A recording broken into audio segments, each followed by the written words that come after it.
Good morning বন্ধুরা, তোমরা কেমন আছো? আশা করি ভালো আছো। নতুন একটা ভিডিওতে তোমাদের অনেক ভালোবাসা। আজকে গরমের মধ্যে পাগলের মতো লাগছে। স্নান করেছিলাম অনেক আগে, দেখে মনে হচ্ছে না, তাই তো মনে হবেও না। এই দেখো এখানে মেয়ে এখন শুয়ে আছে, রাগারাগি করলে একটু মারলাম, না মারলে আর পারছিলাম না। ও খুব অত্যাচার করে, সবসময় চেয়ার নিয়ে এটা ওটা, এত আর সহ্য হয় না। আর এখানে টিভি চলছিল, টিভিটা তো মনে হয় বেকারে দিয়েছি।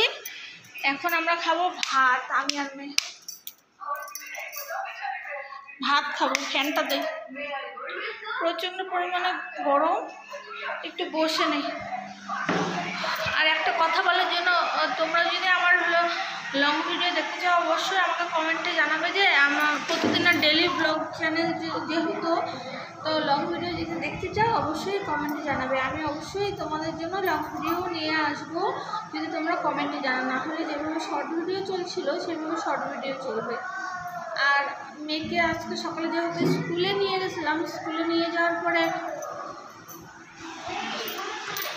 পরীক্ষার রুটিনটাও দিয়ে দিয়েছে। আসো কোলে আসো, কোলে আসো না। মেয়ের স্কুলের পরীক্ষার রুটিনটাও দিয়ে দিয়েছে। পরীক্ষার যেহেতু 6 তারিখ থেকে এক্সাম রয়েছে, তো 6 তারিখ থেকে ওকে পরীক্ষা দিতে হবে। ও মর্নিংয়ে সকালে স্কুল, যেহেতু সকালে পরীক্ষাটা হবে। তো এখন একটু মোবাইল থেকে আমি একটু দূরেই থাকার চেষ্টা করব, কারণ আমি যেহেতু যতদিন দূরে থাকার চেষ্টা করবো মেয়েও থাকবে। আর যদিও মেয়ের সামনে খুব কমই মোবাইল ধরা হয়, আমার ভিডিওতে খুব কমই দেখবে মেয়ে আছে, খুব কমই বলতে। তো এটাই বলছিলাম আর কি। আর আজকে মা দেখো ঠাকুর ঘরে পূজাটা দিয়ে, এইটা না এতটাই এয়ার টাইট, মানে কি বলবো, দরজাতে এমনি, এই দেখো এখানে কিন্তু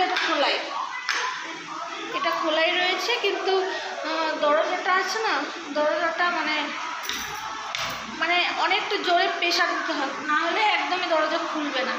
তো চলো তোমাদের দেখিয়ে, মা আজকে ঠাকুর পূজা দিয়েছে, দেখলে কত জোরে ধাক্কা দিতে লাগে।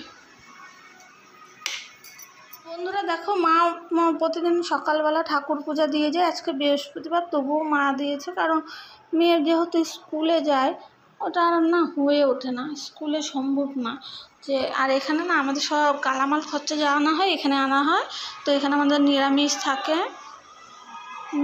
থাকে, মানে কি কেউ যদি নিরামিষও কেউ আসে, তো আমি তাদেরকে সব কিছু করে দিতে পারবো। আমার দোকানে যাওয়ার প্রয়োজন নেই। এখানে তেল থেকে চাল, তেল সব কিছুই এখানে থাকে, যা মশলাপাতি সব কিছু এখানে রাখে। আমার যখন দরকার পড়ে আমি হাত পা ধুয়ে এখানের থেকে নিয়ে নিই। আর তো এখানে রাখা হয়, এই দুটোতেই মাসের মাল যা হয় এই বড় ড্রামটা আর এই বড় বালতিটাতে রাখা হয়। আর ওগুলো তো ঠাকুরের জিনিসই, এখানে সব ঠাকুরের জিনিস রয়েছে। ঠাকুর ঘরে তো ঠাকুরের জিনিসই থাকবে, আমাদের জিনিস তো অন্য ঘরে থাকে। আমি ঢেলে নিই এমনি। তেল বাড়ন্ত হয়ে গেছিলো, তেলটা ঢালা হয়নি, যেটুকু রান্না হয়েছে ওইটুকুই আর কি। চলো তোমাদের আজকে দেখাই আমি কী কী রান্না করেছি। এখানে ছোট্ট মতো একটা হাঁড়ি আছে, হাঁড়িতে ভাত রয়েছে। আর এখানে দেখো, এখানে কুমড়ো, চাল কুমড়োর যে চোচাটা হয় ওটা আলু দিয়ে ভাজা করেছে, যেহেতু আজকে আমাদের নিরামিষ। আর ওই পাশে রয়েছে আলু আর মুখি সেদ্ধ। মুখি তোমরা খাও কি না জানি না, কিন্তু আমরা খাই। আর এখানে না চাল কুমড়ো দিয়ে একটু ডাল, মটর ডাল করা হয়েছে। আর এখানে সব রকম সবজি। এখানে কালারটা ঠিক আসছে না, কিন্তু দারুণ হয়েছে। হ্যাঁ, আমি এখনও যদিও খাইনি। আর এই যে এই পাঁপড়গুলো এত স্বাদ বলার মতো না, প্রচণ্ড পরিমাণে স্বাদ খেতে। তো এখানে রয়েছে অল্প কটাই পাঁপড়, কারণ আমার মেয়ের তো খাওয়া হয়েছে বলতে সকালের খাওয়া হয়েছে, মানে সকালের খাওয়া হয়েছে তখনই আর কি পাঁপড় দেওয়া হয়ে গেছিলো। তো আমি যেহেতু সকালে ভাত খাই না, সেই জন্য আর কি খাওয়া হয়নি, আমার খাওয়া হয়নি। তো আমরা এখন একসাথে খাবো, তারপরে আর কি ঘুমাবো, মেয়েকে ঘুম পাড়াবো আর আমিও ঘুমাবো, কারণ দুদিন থেকে শরীরটা একদমই ভালো নেই। তো এর জন্য আর কি, শরীরটা ভালো থাকলে না সব কিছু করতে ভালো লাগে, আর ভালো না থাকলে কিচ্ছুই ভালো লাগে না। তো এদিকে দেখো, আর এত গরম বাইরে। সকালবেলা যখন স্কুলে নিয়ে যাই মেয়েকে, ওর বাবাও যায় আমার সাথে, ওর বাবার সাথে যাই, আমরা তিনজনে মিলে যাই। তখন আমি ওখান থেকে সেলাইয়ে ঢুকে যাই, মানে আমি তো সেলাই শিখছি, তো ওখানেই চলে যাই। আর তারপরে মেয়ে তো ক্লাস করে একবারে মেয়ের সাথে ছুটি হয়ে একবারে আসি। তো রুটি আর তরকারি করে যাই, প্রতিদিন রুটি তরকারি করি আর ভাতটা করে যাই, কারণ ভাতটা হতে তো সময় এসে নিয়ে কোনো একটা ভাজা বা ডাল ঠাল বসিয়ে দিলে হয়ে যায়। তো এটা অতটা কষ্ট হয় না যদি ভাতটা করা থাকে আর কি।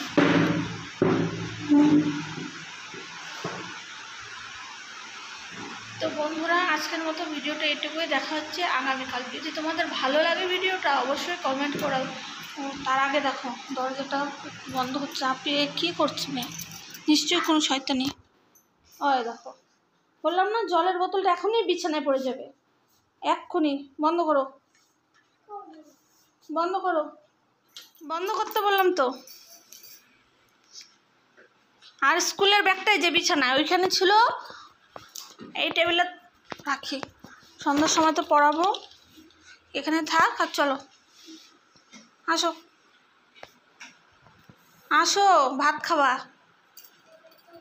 হ্যাঁ, কোলেও নেবো, চলো আসো।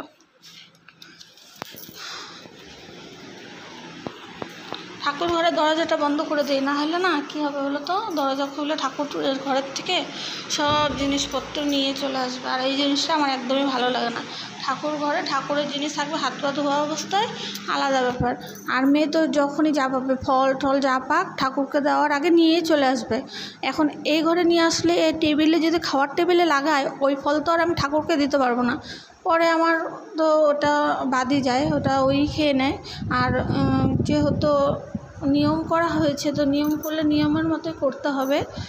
তো যাই হোক বন্ধুরা, ভিডিওটি কেমন লাগলো অবশ্যই কমেন্টে জানাবে। দেখা হচ্ছে আগামীকাল নতুন একটা ব্লগ ভিডিওতে। তোমরা ভালো থেকো, সুস্থ থেকো আর সাবধানে থেকো। বাই।